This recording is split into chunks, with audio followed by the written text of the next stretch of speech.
এই দেখো বন্ধুরা, দেখতেই পাচ্ছ কিছু একটা জোগাড় করা চলছে।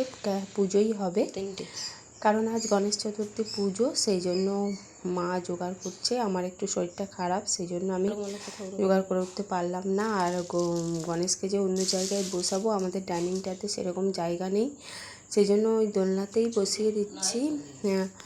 আর একটা লাল কাপড় বসিয়ে দিচ্ছি, কারণ গণেশের তো লাল কাপড় খুবই পছন্দ, তাই সেই জন্য লাল একটা ওড়নার উপরে বসিয়ে দেবো। আর দেখো গণেশটা কেমন হয়েছে, তোমরা অবশ্যই কমেন্ট করে জানাবে। গণেশটা সুন্দর হয়েছে না? ছোট্ট ছোট্ট পুচকু পুচকু গণেশ। আর গোপালকেও বসিয়ে দিয়েছি দোলনায়। আর গণেশ পুজো করতে হলে ঋদ্ধি সিদ্ধি পান দিয়ে দুদিকে দিতে হয়, দুদিকে দুটো পান, দুদিকে দুটো সুপরি পানের উপরে। কিন্তু ওখানে ঋদ্ধি সিদ্ধি করা যাবে না, কারণ গোপাল আছে ওখানে, দোলনাটাও ছোট, সেই জন্য। আর নিচে ঠাকুরমশাই মনে হয় করে দেবে। ঠিক আছে, ঠাকুরমশাই দেখো এসে গেছে, মা ফলও কুচিয়ে দিল। আর কি করব এখন, এখানে তো সেই তক্তা বিছিয়ে দিয়ে এই করলে এবার ঠাকুরমশাই এসে গেছে, ঘটে সিঁদুর লাগিয়ে দিচ্ছে। আর ঘটে ওই নারকেলটাও দিয়ে দেবে। নারকেলটা আজকে কিনে নিয়ে আসলাম। আর না, এবার আমিও তো একাই সব বাজার করা, দোকান সামলা না, এখন আর্ধেক কথা মনে থাকে নি, বুঝে যাচ্ছে। মানে আসলে আবার টেনশনটাও হয়ে যাচ্ছে, ইনি জোগাড়টা করতেছে। তারপরে ঠাকুরমশাই মালা টালা পরিয়ে দিচ্ছে।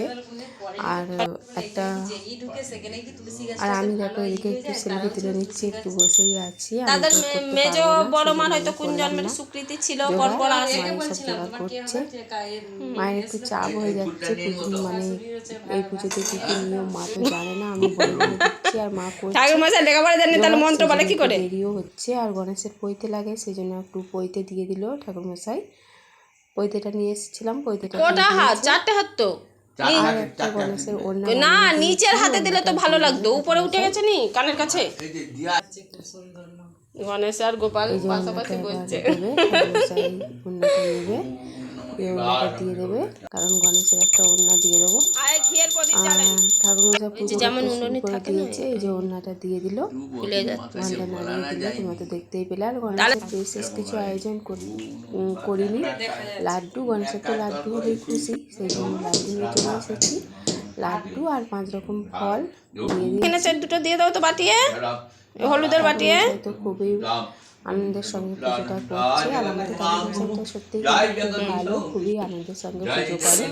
আমি কিন্তু এটা ভালো দিল আমার মা বলে, হাই এই সাথে খুব আনন্দ।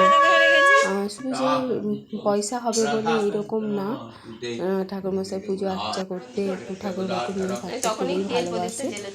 আর অনেক কিছু জানেও, আমাদের অনেক কিছু বলে, অনেক কিছু শিখিয়ে দেয়। আমরা সেই জন্য ঠাকুরমশাইয়ের কাছ থেকে অনেক কিছু জানতেও পারি, আর খুবই ভালো লাগে। ঠাকুরমশাইয়ের মুখে খুবই মিষ্টি হাসিটাও আছে, আর সবার সঙ্গে খুবই আর কিও করে লাগে, খুব ভালোও লাগে। আর আরতি করে দিল, পঞ্চপ্রদীপ দিয়ে আরতি করে দিল। আর আমার সেই ময়ূর পাখাটা দিয়ে একটু হাওয়া করে দেবে, একটু আরতি করে দিচ্ছে। আর দিদিভাই চলে এসেছে, দিদিভাইকে একটু ডেকে নিলাম।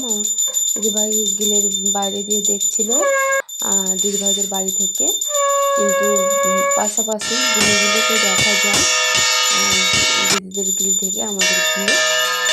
আমি ডেকে নিলাম, বললাম চলে এসে। ওই দিদিভাই খুব ঠাকুরের ভক্ত, খুব গোপাল পুজো করতে খুব ভালোবাসে, যে কোনো পুজো আসতে বার করতে একাদশী সবই করতে খুব ভালোবাসে।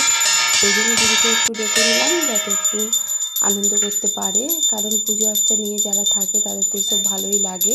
সেই জন্য দিদিভাইকে একটু ডেকে নিয়েছি, আর আমিও একটু বসে আছি, একটু ফুল নিয়ে এখানে কি লক্ষ্মী ঠাকুর হয়েছে নাকি? সবাইকে আবার প্রসাদ দিয়ে দেবো। ঠাকুরমশাই এবার আমাদের যে ঠাকুরগুলো আছে শিব কালী, সেগুলোকে পুজো করতে চলে গেল। আর এখানে পুজোর পাঠ শেষ হয়েছে, আসছে।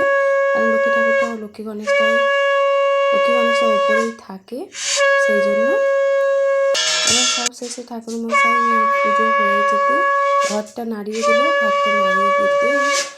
ঘরটা নাড়িয়ে দিয়ে চলে গেল, আর মা একটু শাঁখ বাজিয়ে দিল। আর ঠাকুরমশাই দিকে দেখো চটি করে এবার সবাইকে লাড্ডু দুটো। আপনি খেয়ে যান না, আপনি নিয়ে যান লাড্ডু।